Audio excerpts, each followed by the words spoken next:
He's from the Imdaad Foundation. We're going to be looking at World Refugee Day.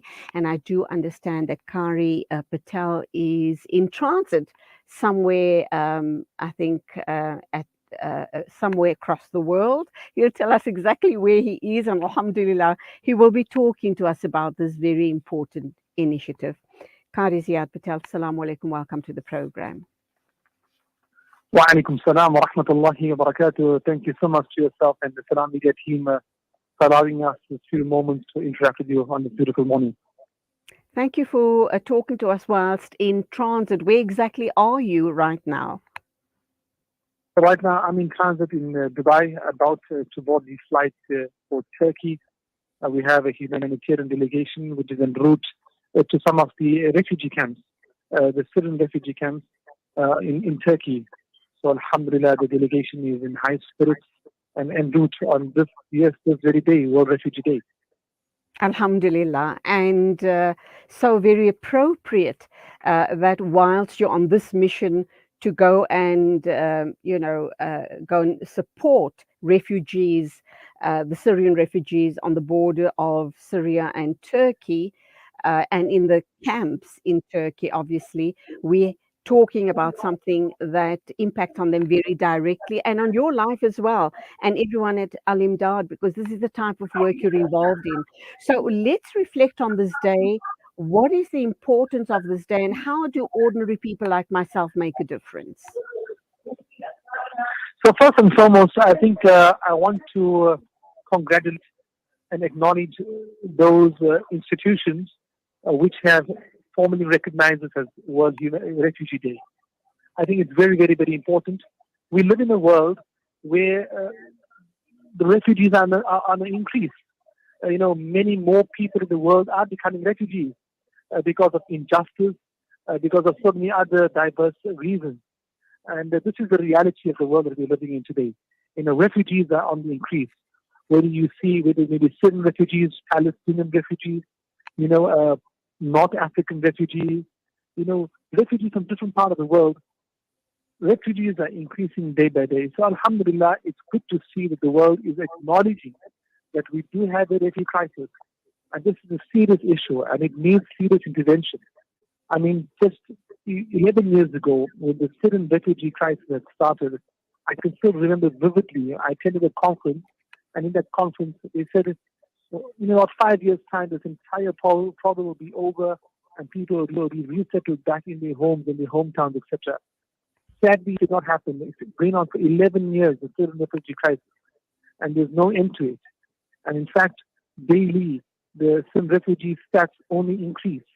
So this is a serious problem for the world itself. We have so many refugees in different parts of the world and in different countries.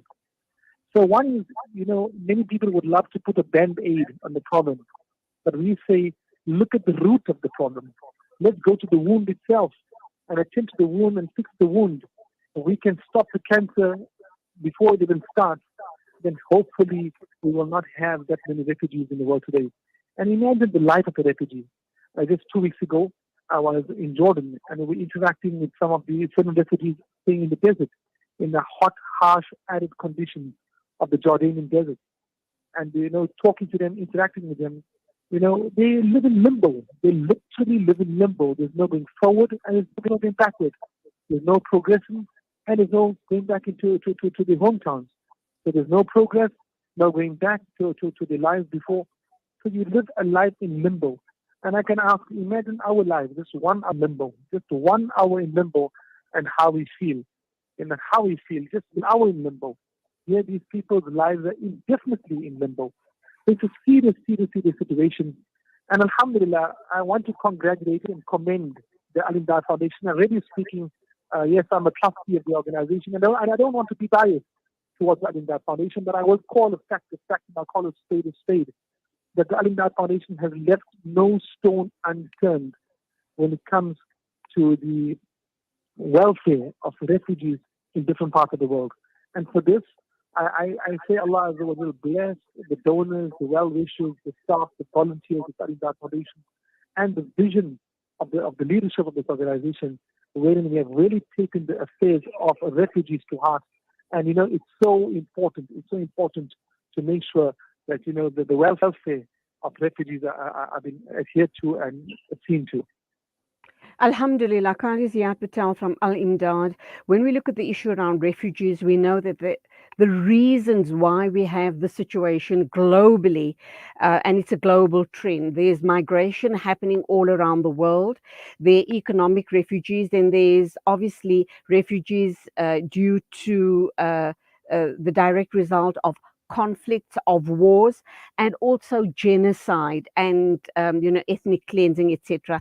How does Al Imdaad then decide on, where they're going to concentrate their efforts, which refugees they're going to be assisting? I know you've been working long and hard with Syrian refugees, but what about other refugees or other people in need as well? So to be very, very, very honest with you, I'll just quickly state the mandate and the mission statement of the organization. We help and assist people irrespective of race, religion, creed, culture, or geographical boundaries. And most Alhamdulillah. certainly, I think our foundation uh, efforts with regard to refugees have not only been confined to certain refugees. We've helped refugees across the broad spectrum. In fact, just to digress a little bit, even our humanitarian response has been a very, very diverse one.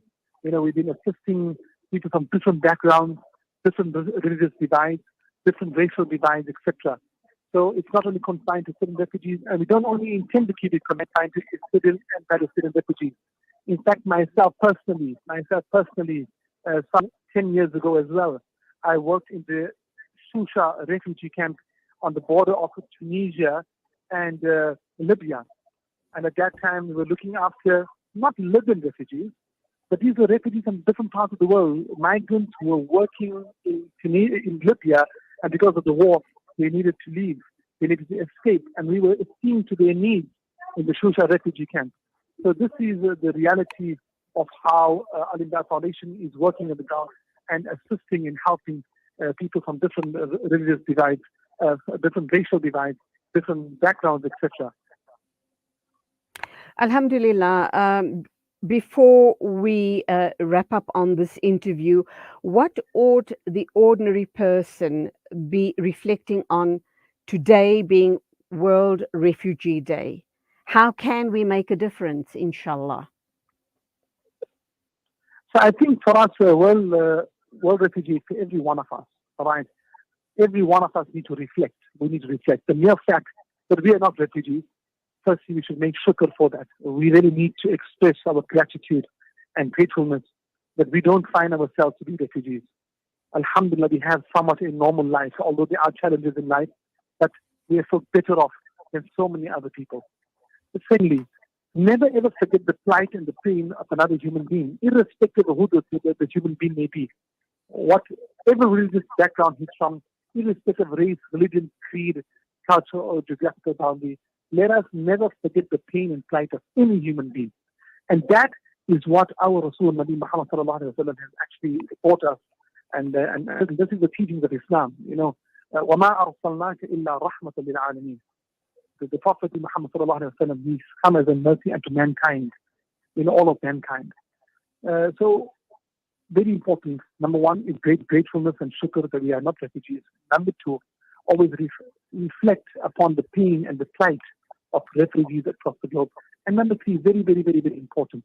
Let us see in our small little way how we can support refugees, how we can help refugees, assist refugees, whether it may be advocacy, whether it may be humanitarian efforts, whatever it may be, in whichever way we can improve the lives of refugees, then I think we need to do that. We really need to try and do that in some little way.